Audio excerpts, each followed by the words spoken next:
Thank you for tuning in to the BizNation podcast. My name is Kerry Zarb, and I've been helping business owners just like you go from headache to heaven in a heartbeat for over 20 years. I'll be giving you all the top advice for getting started in your business, but I'll also be speaking with some of the best business minds to inspire you with valuable insights to help you get ahead in your business. If you've ever hit a roadblock or lost your passion, then this is the podcast for you.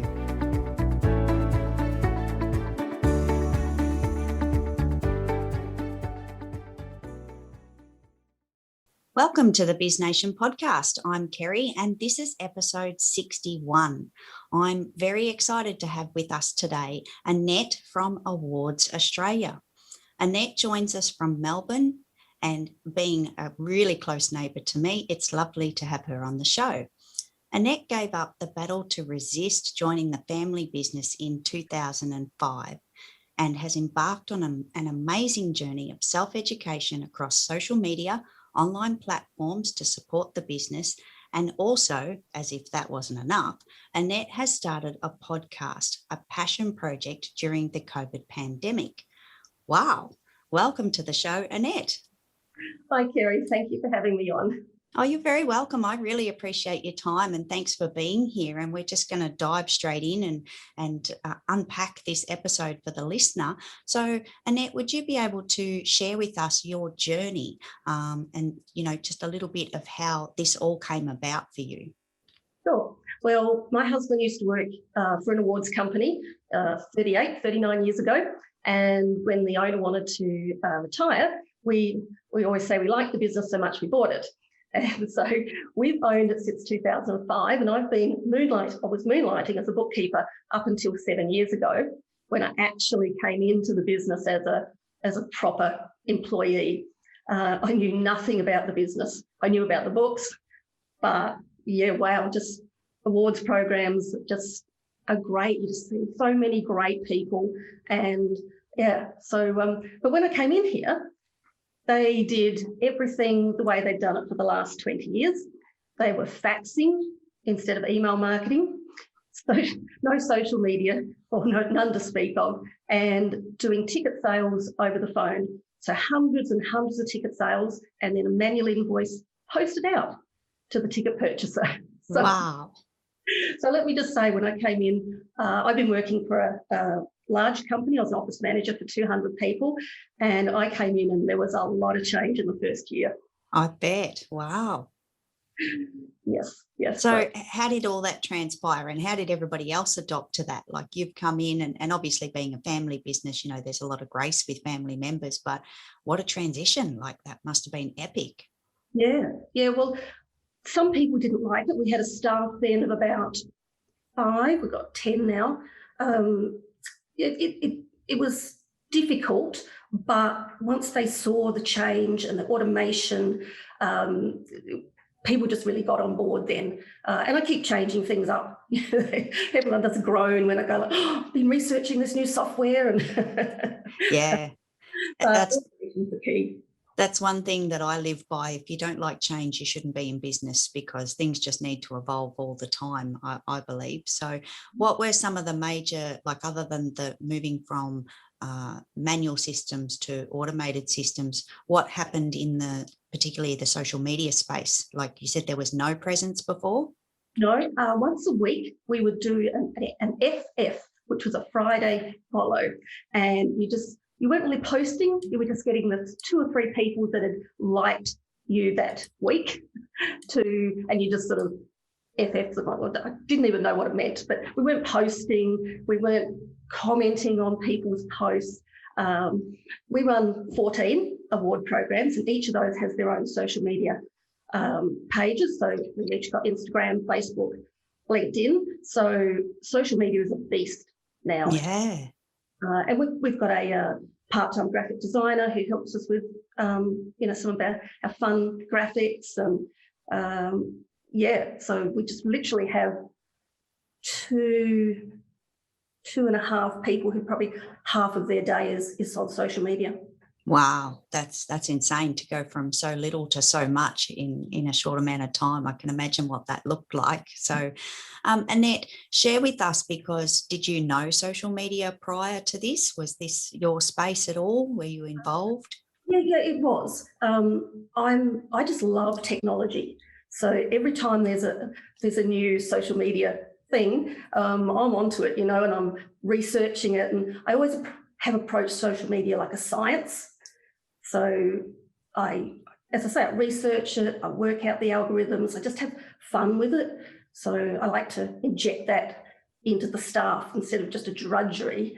As, really, how many more likes can we get and how many comments can we get? And yeah. Yeah, that's awesome. I love it. And you've got a little motto as well. Could you share your motto with the listeners? I do. Now, I have taken it from someone else, of course, but it's ready, fire, aim. Ah, And awesome. that's kind of how I approach life. Always has been, much to my mother's disgust, because I never did anything really properly or thought it through. I just thought, I got an idea, let's just do it and work out how it's going to go as we're doing it. Yeah, no, I think it's a really good way to live, especially in business, because it's all about the doing. We can procrastinate, we can actually get stuck in the weeds and, start to really deep dive into the how and what it all means. But if we don't take action, nothing happens, right? Absolutely. I'm not reckless, but at the same time, I'm just determined and full speed ahead and, happy to work things out as I'm doing it. Yeah. And I love the fact that you're self-educated. So take us back on your education journey, where you left school, what happened from there, and what you enjoy about self-education now. Well, back in the day, it was really only maths, economics, chemistry, physics, and I'm an arts and music girl. If they'd had home economics as a year 12 subject, if they'd had computers, coding, I'd have loved year 12, but I failed year 12 because I just hated the subjects. They just didn't suit me. I mean, the most exciting thing I think I did in year 12 was a one-term touch typing class. So, oh, wow. Other than my maths and art. But school back then was just not made for creative people. Yeah. If I was doing year 12 or, secondary school now, there'd just be so many subjects that I could do that, I could be good at. But anyway, so I failed year 12, sort of did all sorts of little jobs and stuff, but I just worked my way up because I've always put my hand up for something. So, if I didn't know something, I'd either learn it myself or I'd ask if I could go on a course. Along the way, I got trained as a bookkeeper, and then now I've just really created my own space of learning all sorts of technology. I love customising software like Eventbrite. Most people know Eventbrite. Yeah. The way I created Eventbrite was just amazing. I just customised it so much and I just had so much fun. And we've got an event software which I create custom reports which can upload to Xero and all sorts of things that the event software wasn't really designed for, but I just sit there and I work it out. Yeah, that's amazing. Oh my God. I love this space of, you're finding what you can use in the business, but tailoring it to the business as well. And clearly you've got that passion and that research mind behind you to bring this forward into the business and, make it work for you guys, which is fantastic. Yeah. I was reflecting on what I was going to say in the podcast. And I remember my dad, he was an electrician, owned a shop, back in the day we used to fix toasters and kettles. Yeah. Throw them out. Well, he would sit me down and he'd show me to undo a toaster and show me, where the little elements were and what he was looking for. And I think that's how I approach things in life. I sort of look at them, I unpack them, and I sort of work out how I can make it better or how I can fix things. And so I think that he started me on that mindset. Yeah, definitely. And that's a really good experience to have behind you because you've seen that for yourself and you've been in those areas. So naturally for you now, probably from your childhood, those components and understanding the components is really what you're bringing into the business now, which is fantastic. That's amazing. So tell us about your self-education. Where do you go for your self-education? What's your number one space? Number one space is YouTube. Yep. Yes, used to be Google, but Google kind of leads you on some weird paths which aren't always the right path. So I go to YouTube first, and I always watch 3 different YouTube videos on the same topic just to make sure that I'm getting the right information.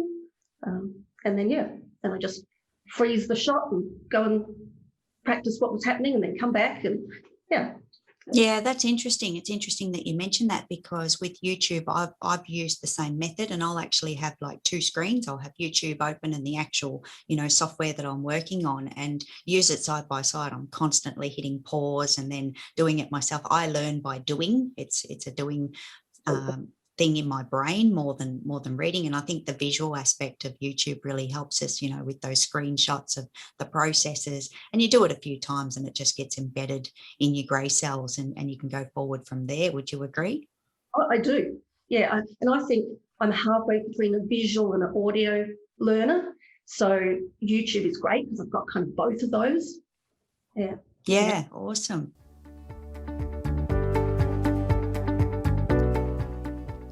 You're listening to the BizNation podcast. I would love to connect with you outside of the podcast, and you can find me on Clubhouse, Instagram, Facebook or LinkedIn by searching my name, Kerry Zarb, or directly on my website at kerryzarb.club. And don't forget, if you need more support in your business, you can find the community on Facebook at BizNation Support Group.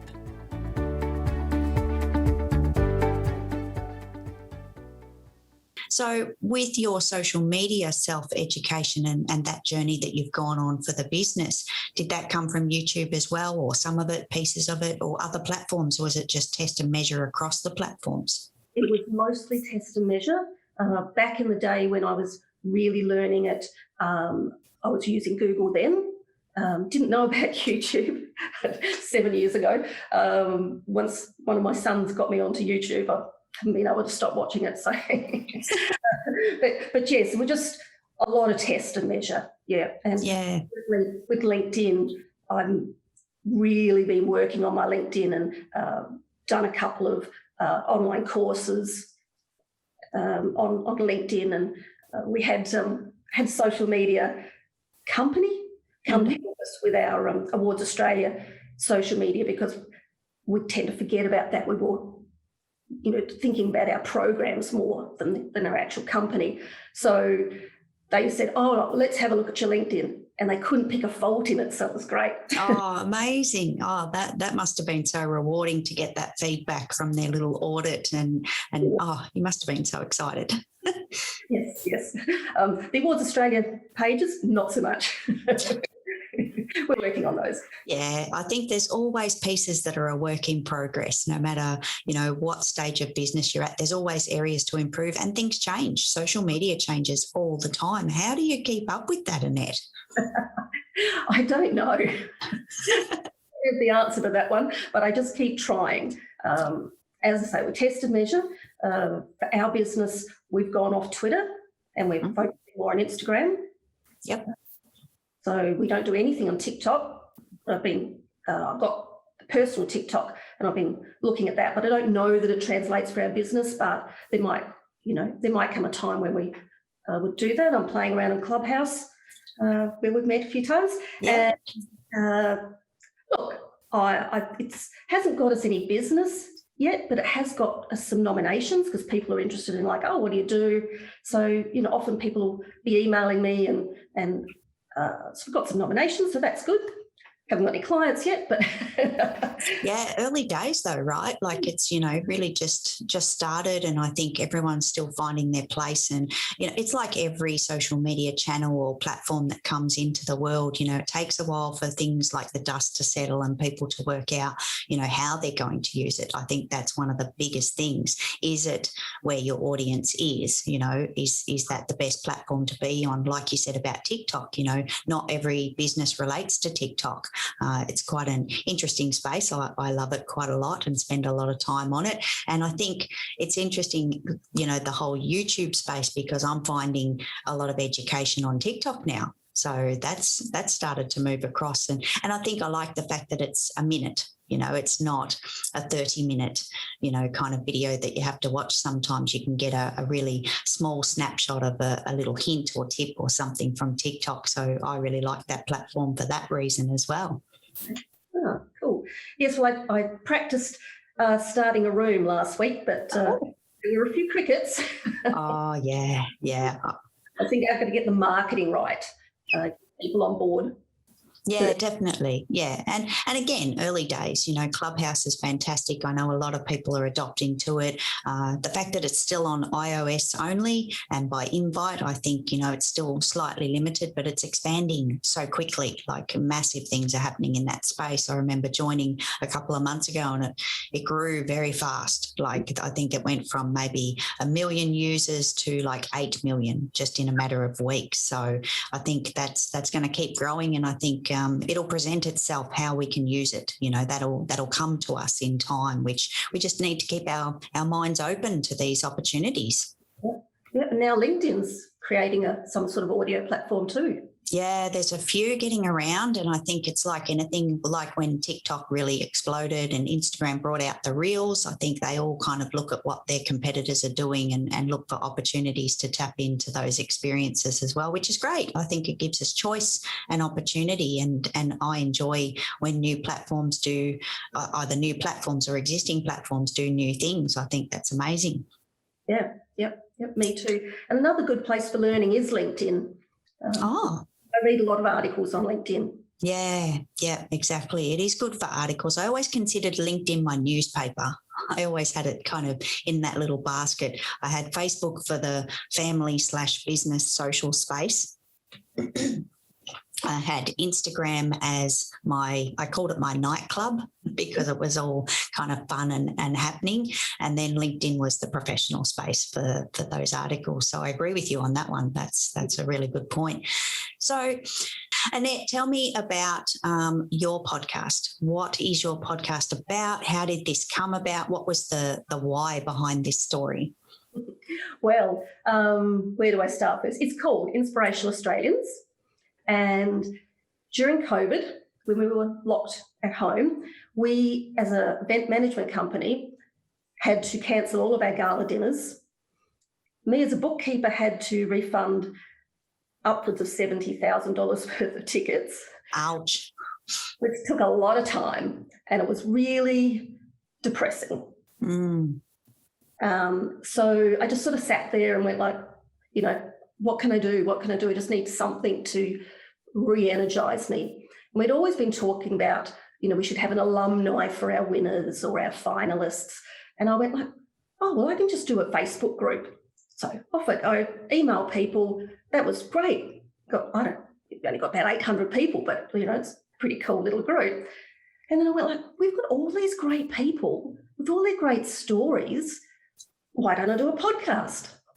So I hopped on YouTube and I went, it's actually a little bit harder than I thought. So we got a little bit of help starting our first 3 episodes with the audio editing and stuff, because I didn't know how to do that. Paid a little training course, and we are now up to episode 37. Wow. We literally just interview a winner or a finalist from as far back as 2005, and just about their story, what winning an award has done for them. And it's just a cool little podcast. Yeah. Oh, that's amazing. And again, more self-education. Like I want to sit next to you day to day. Like, I think, being shotgun with you and seeing all these things that you explore and all of these opportunities that you take hold of from this self-education space, that would be amazing. Oh my God. Can I just come on over and sit next to you? Yes. I really do love learning. It's just inspires me. It sparks me up. Do you sleep? Yes. I sleep very well. I have an on-off switch. Oh, that's good. That's good. I think that's something that I'd struggle with if I was doing so much like you are, that, to actually switch off of an evening. I'd be on YouTube and it'd get quite late, and I'm sure one of the family members would push me into bed at some stage.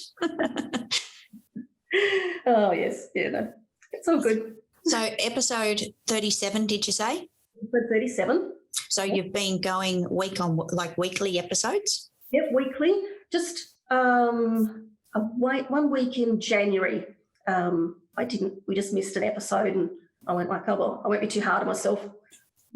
The world won't collapse if an episode doesn't come out on a Monday. So yeah. And I think in the new year and, kind of getting our heads around 2021, all would be forgiven. I'm sure the listeners would understand. So that journey of learning about the podcast, what did you find at the beginning that you needed most other than the editing experience? How to get guests. Even though we have a plethora of people, you've still got to get them, lock them in, and then, something happens and they can't do it. And just trying to have 4 or 5 episodes pre-recorded. I hadn't appreciated how much work that part would be. I thought the most work would be the podcast part. Yeah. I have learnt. I've been on another podcast and Catherine, had this great automated process of locking you in, and you put your bio in, you attached your photo, and there was not a lot of emailing back and forth. So I've improved those processes as I've gone along. So now we're quite automated in that aspect, as are you. Yeah. I'm thinking that we need to change your title to Automation Queen. Like, this is what you do, all this research and stuff that you're doing behind the scenes, that I'm sure I can imagine the amount of time that you're putting into all of the projects that you're investigating and bringing into the business. And yeah, I think that's incredible to say the least. But also, this automation space, like you said earlier in the episode, when you joined the business, everything was done manually, and you clearly saw the need for, some systems and processes that you could bring into the business to just, streamline everything. That's fantastic. I'm working on another one at the moment. Good. From our website, to automate from our website. We currently, every time someone submits a nomination, we send a media release to their local paper, which means you've got to create the media release, which is kind of a mail merge, but then you've got to attach their nomination and then you've got to email it. So I'm working with our web designer to automate that. So as soon as someone submits their nomination, the media release will go from the website. Wow. Yeah. Really? That's intense. Oh my God. Oh, that's fantastic. Annette, you've got to come and sit with me. I reckon there's so much automation that you can plug into my side. Like you mentioned about my process of getting on the podcast. And that was, honestly, I probably haven't spent as much time on it as I should have. But yeah, that was the first thing that I saw when I started getting more guests was, having this process, this system. I use Calendly, as you know, and then it taps straight into my Microsoft Outlook calendar so that everything's scheduled. That very, very little goes wrong unless life happens. That's the only time that something happens, which happened to us, and I'll confess. But yeah, most of it's quite streamlined, but I think I could do more. I think you could teach me many, many things. I'd be excited about that. You can always do more, Kerry. Yeah, definitely. So what's next for you, Annette? What else is coming down the line? Have you got any other projects in mind at the moment? I do. It's nothing to do with work. I want to do a personal podcast, which is sort of two-pronged. I think I'm going to call it What's for Dinner. Oh. And so we'll be giving some tips and some ideas and, that kind of like virtual, like looking in your fridge and what have you got and what can we make? But also adding, which is one of my passions, is food waste. tips on not wasting food and how to use up things. And once again, back to your fridge, what have you got there that's starting to look a bit sad? Yeah. What can we tap into before it expires type of thing? Yeah, that's right. Yeah. Well, that sounds exciting. Are you thinking that that's an interview process, like with an actual guest, literally with their fridge or freezer by their side? Is that where it's going? Well, I like that. That's fun. Yeah. Yeah. I hadn't really thought. I thought it would be a mix, but I am overthinking this one. I don't know why, but I've done the cover art. I've written out a little bit of a strategy, but I sort of haven't fully thought about it. So I probably should just get on this weekend and do an episode.